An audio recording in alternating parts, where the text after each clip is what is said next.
Hello दोस्तों, नमस्कार। स्वागत है आप सभी का एजुकेशन मंत्रा में। दोस्तों, नए शिक्षा सेवा चयन आयोग और साथ ही साथ नई शिक्षक भर्ती पर मुख्यमंत्री योगी आदित्यनाथ जी ने आज स्पष्टीकरण जारी किया है। दोस्तों, यहां पर देखा जाए तो बेसिक शिक्षा विभाग के अंतर्गत डीबीटी के माध्यम से 1200 रुपये राशि हस्तांतरित करने संबंधी आयोजन हो रहा था और भी कुछ बेसिक शिक्षा विभाग की योजनाएं थीं और साथ ही साथ देखा जाए तो जो डाइट हैं वहाँ पर भवन इत्यादि के बारे में जो है बहुत सारी चीज़ें थी।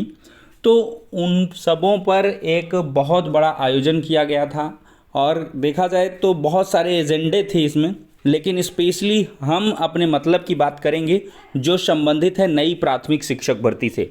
दोस्तों, यहाँ पर देखा जाए तो बेसिक शिक्षा मंत्री जी भी मंच पर मौजूद थे, मुख्य सचिव दुर्गा शंकर मिश्र जी भी थे, बहुत देखा जाए तो सारे आला अधिकारी वहाँ पर मौजूद थे और साथ ही साथ देखा जाए तो पूरे प्रदेश की जनता और साथ ही साथ बेसिक शिक्षा विभाग जुड़ा हुआ था और इस पर खुले मंच से योगी आदित्यनाथ जी ने जो स्पष्टीकरण किया है उससे बहुत सारी चीज़ें क्लियर हुई हैं। दोस्तों, सबसे पहले तो हम बात करेंगे कि बेसिक शिक्षा विभाग के इस कार्यक्रम में योगी आदित्यनाथ जी ने नए शिक्षा सेवा चयन आयोग के बारे में खुले तौर पर बताया है कि ये जो गठन की प्रक्रिया है बड़ी तेज़ी के साथ चल रही है और बहुत जल्द हम नए शिक्षा सेवा चयन आयोग का गठन करेंगे, जिसके माध्यम से बेसिक, माध्यमिक और उच्चतर तकनीकी संस्थानों में जो शिक्षक भर्तियां हैं वो सुचारू और निर्बाध गति से संपन्न होंगी। और साथ ही साथ आगे बोलते हुए उन्होंने बताया कि बहुत लोगों का आरोप है कि 5 सालों में बेसिक शिक्षा विभाग में कोई प्राथमिक शिक्षक भर्ती देखने के लिए नहीं मिली।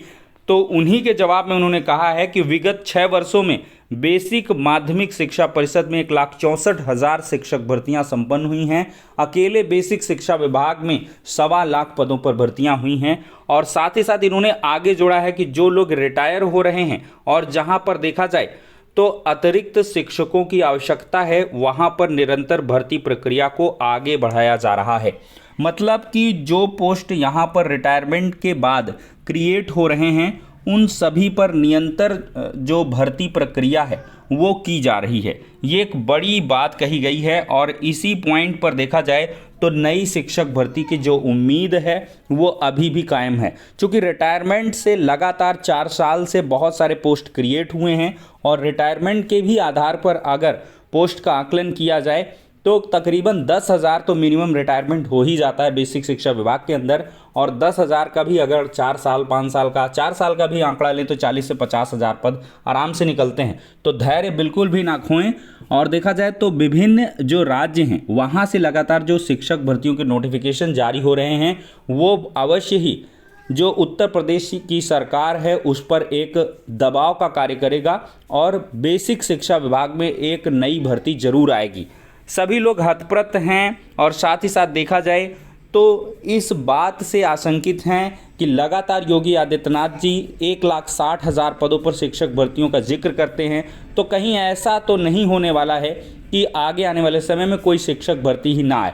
लेकिन ऐसा दोस्तों नहीं है, शिक्षा विभाग में शिक्षक भर्ती आएगी, क्योंकि लगातार सोशल मीडिया प्लेटफॉर्म के माध्यम से सरकार को और साथ ही साथ बेसिक शिक्षा विभाग को घेरने का प्रयास किया जाता है छात्रों के माध्यम से।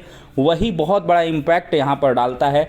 मिलियंस ट्वीट हो चुके हैं और साथ ही साथ देखा जाए तो लाखों लाख जो ट्वीट का सिलसिला है नए आयोग और बेसिक शिक्षा विभाग में भर्तियों का चलता रहता है। इन्हीं सभी के कह लें प्रभाव हैं जो मुख्यमंत्री योगी आदित्यनाथ जी को पूरी तरीके से आज खुले तौर पर स्पष्ट करने के लिए कह दें कि प्रेरित किए हैं। और उन्होंने सभी छात्रों की ही एक प्रकार से बात कही है कि लोगों का कहना है कि 5 साल से कोई शिक्षक भर्ती नहीं आई है और इसमें लोग क्या हैं, जो छात्र हैं, जो बीटीसी डीएलएड के छात्र हैं, उन्हीं का कहना है। तो बिल्कुल भी परेशान ना हो और लगातार तैयारी करते रहें, एकजुटता बनाए रखें और साथ ही साथ अपना पक्ष रखते रहें।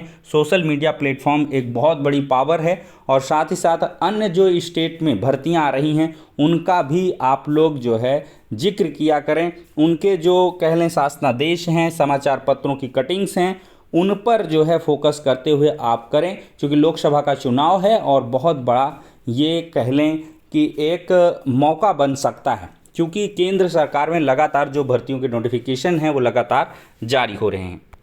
दोस्तों, देवेश चतुर्वेदी हैं अपर मुख्य सचिव उत्तर प्रदेश शासन, समस्त अपर मुख्य सचिव, समस्त विभागाध्यक्ष, समस्त मंडलायुक्त लखनऊ।